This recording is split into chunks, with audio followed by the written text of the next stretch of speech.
Di ba gusto mo ng tumbler? Binigyan ka na ng tumbler. Ito, tumbler. Tatangunan ako ng mga klase ko dyan eh. Hayaan mo pagtawan ng kanila. Balang araw magiging successful ka. Sinasabi ko sa'yo, magtiis ka lang kung ano meron ngayon. Hindi ko dadalhin yan.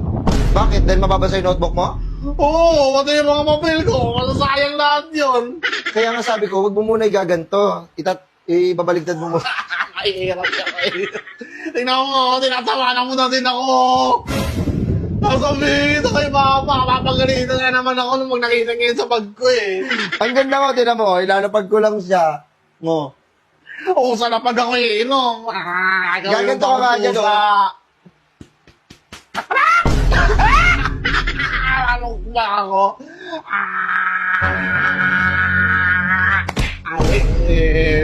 Hindi na ako magsasalita sa'yo. Dadayak mo. Hambalusin ko. Ikaw, hindi ka...